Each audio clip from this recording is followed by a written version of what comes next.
ക്യാമ്പിന് തൊട്ടടുത്തേക്കെത്തിയ പാരാഎസ്എഫ് കമാൻഡോകൾ ആക്രമണത്തിന് സജ്ജരായി.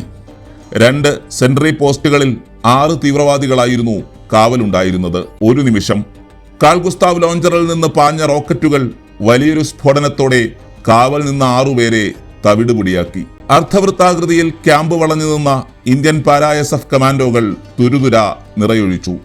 ആദ്യ ഷോട്ട് അതിനൊപ്പം അടുപ്പിച്ച് 2 ഷോട്ട് ഈ രീതിയിലായിരുന്നു വെടിവെച്ചത്.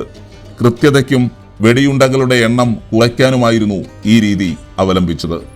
1ഉം 2ഉം ക്യാമ്പുകൾ വളരെ എളുപ്പം ക്ലിയർ ചെയ്യാൻ കമാൻഡോകൾക്ക് കഴിഞ്ഞു.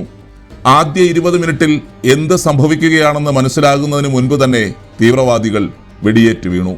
3ാമത്തെ ക്യാമ്പിൽ നിന്ന് ചെറുത്തുനിൽപ്പുണ്ടായി.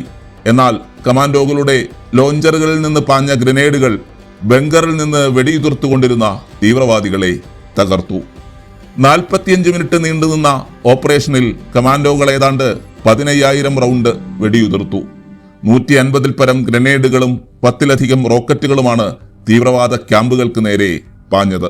കമാൻഡോ സംഘത്തിലെ ഒരാൾക്ക് പോലും പരിക്കേൽക്കാതെ ഓപ്പറേഷൻ വിജയകരമായി പൂർത്തിയാക്കി അവർ മടങ്ങി.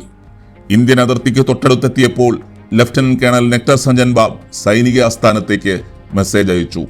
ഓപ്പറേഷൻ വിജയകരം, നമ്മുടെ ആർക്കും പരിക്കില്ല.